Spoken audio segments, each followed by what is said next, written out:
नमस्कार साथियों, आपका फिर से स्वागत है हमारे चैनल धर्म और विज्ञान में। पिछले वीडियो में एक विषय लिया गया था, परिवार खंड से परिवार का मुखिया। तो उसी विषय को हम आगे बढ़ाते हैं। परिवार के मुखिया के रूप में हमने उसमें बताए थे क्या क्या हो, परिवार का मुखिया कैसा हो, पहला बिंदु उसमें निकल कर आया था। उसके आगे के बिंदु और भी हैं जो हम आगे डिस्कस करेंगे आगे, उसके बाद भी बताएंगे। सबसे पहला बिंदु हमने लिया था परिवार का मुखिया, परिवार का मुखिया कैसा हो। तो हम इसको सबसे आसान तरीकों से समझाने के लिए आपके सामने एक तुलसीदास जी का रामचरितमानस में लिखा हुआ एक चौपाई यहाँ पे आपको दिखा रहे हैं। तो तुलसीदास जी ने मुखिया के लिए बहुत अच्छे से एक चौपाई लिखी है। मुखिया मुखसा चाहिए, खान पान को एक, पाले पोसे सकल अंग, तुलसी सहित विवेक। कहने का तात्पर्य है कि तुलसीदास जी ने इस चौपाई में मुखिया के लगभग सभी गुणों को वर्णित कर दिया है। इसी को आधार मानकर हम आपको मुखिया के कुछ खास खास गुण बताते हैं। उनकी जो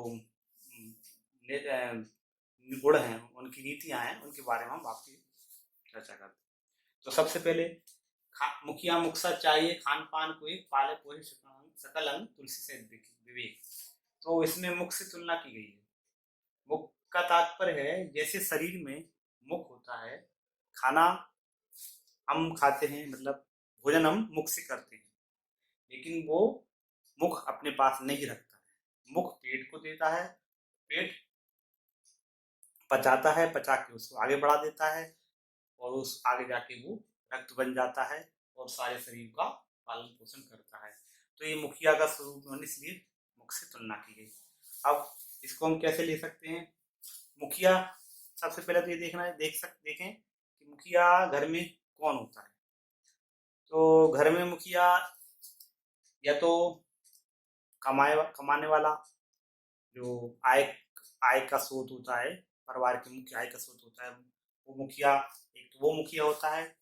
दूसरा मुखिया होता है, जैसे यदि आप संयुक्त परिवार में रह रहे हो, जॉइंट फैमिली में, तो मुखिया कहलाता है वहाँ का बुजुर्ग, कोई सम्मानी बड़ा, उसको भी मुखिया के अंदर लिया गया है। तो उन सब पे ये चौपाई लागू होती है। या तो वो कमाने वाला हो या कोई बुजुर्ग या सम्मानित व्यक्ति हो, जिसके की परिवार में सबकी जिसका सब लोग परिवार में सम्मान करते हो और उस बुजुर्ग से, सम्मानी से प्रेरणा लेते हो, ऐसा ऐसा व्यक्ति भी परिवार में मुखिया कहलाता है। तो हम पहले वाले मुखिया जो कमाने वाला है मुखिया है, उसके माध्यम से हम आपका बोलते हैं।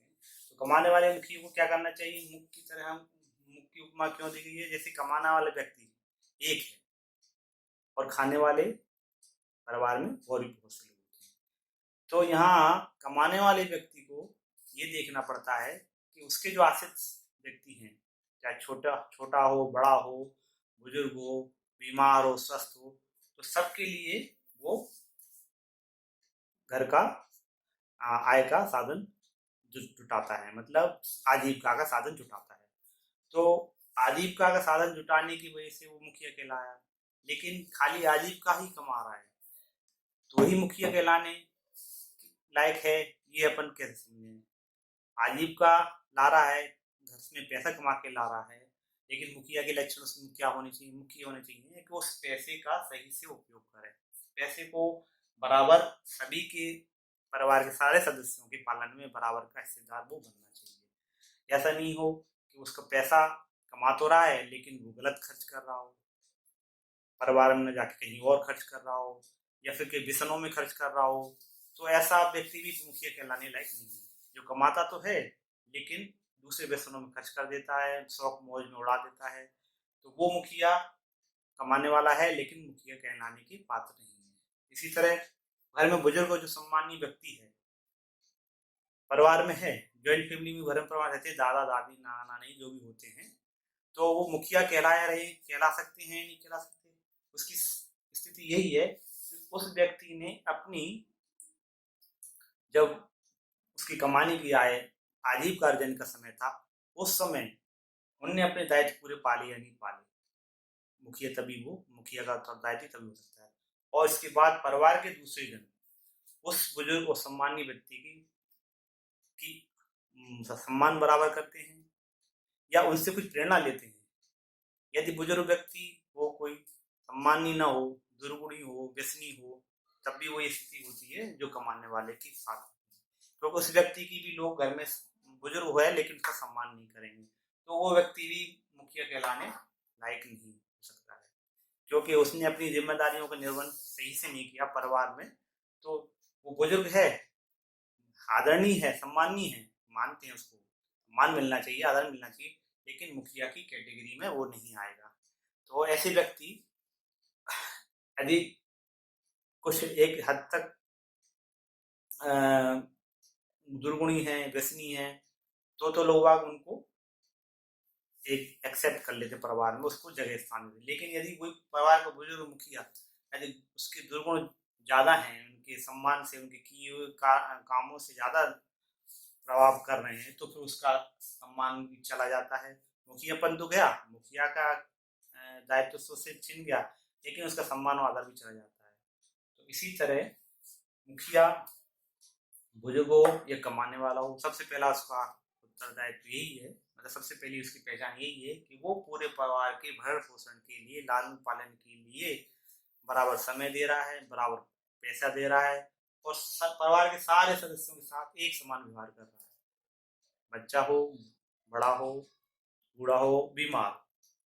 क्योंकि यदि यहाँ पे भेदभाव करता है मुखिया किसी से भी, इसमें ऐसा भी देखने में कई बार आता है कि एक कमाने वाले व्यक्ति है, आजीविका चलाता है, बड़ी मेहनत से लाता है, लेकिन परिवार में भेदभाव करता है, किसी बच्चे को ज़्यादा प्रेम करता है, किसी को कम करता है, उसकी वजह जो भी हो, लेकिन वो अपने मन में ये कर सकता है, किसी एक बच्चे, द्रोणी बच्चा है उससे कम प्रेम कर सकता है, एक अच्छा बच्चा है, सज्जन है, उसका ज़्यादा प्रेम कर सकता है, लेकिन पालने पोसने में सबको बराबरी का अवसर देना चाहिए।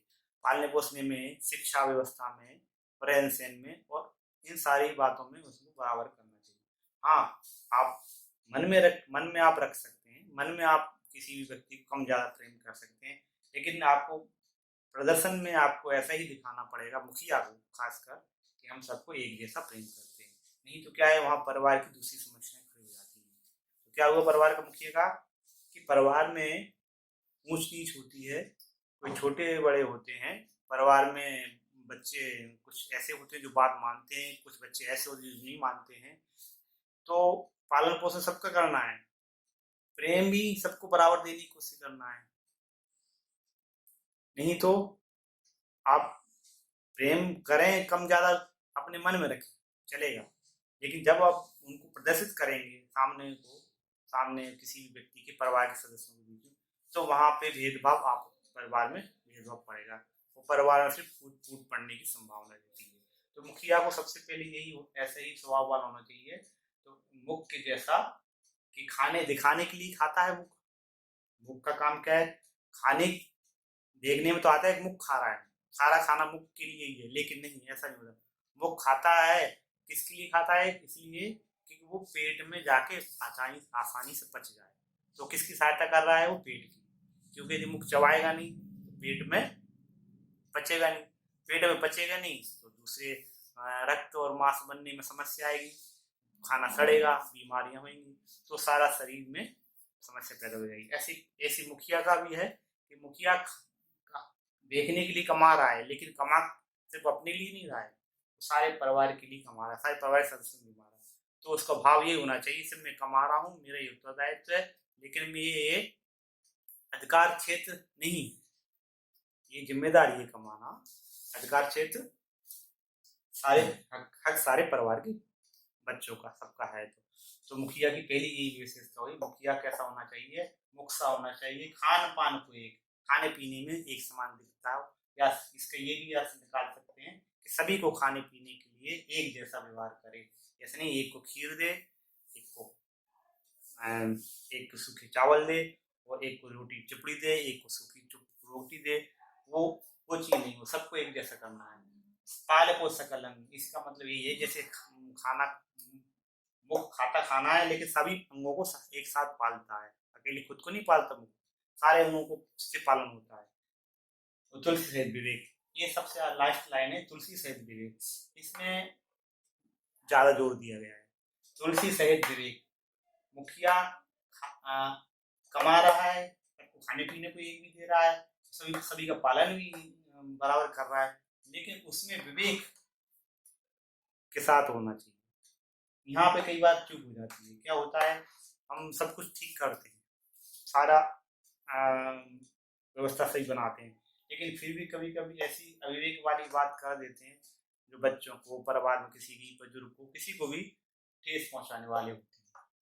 तो वो गलती यहाँ पे न करें, इसीलिए तुलसीदास जी ने लिखा है तुलसी सहित विवेक। तो मुखिया को हमेशा विवेक का इस्तेमाल करना चाहिए। तो ये आज मुखिया कैसा हो इसका संक्षिप्त विवरण हुआ, और आगे की बिंदु हैं जो मैं अगले वीडियो में बताऊंगा कि मुखिया का उत्तरदायित्व क्या है। अब ये उत्तरदायित्व संक्षिप्त में बताए गए हैं, अभी से बताया मुखिया कैसा हो। तो मुखिया के उत्तरदायित्व और मुखिया के सामने आने वाली चुनौतियाँ, ये मेरा अगले वीडियो का विषय रहेंगे। तब तक के लिए आप लोगों को बहुत बहुत धन्यवाद।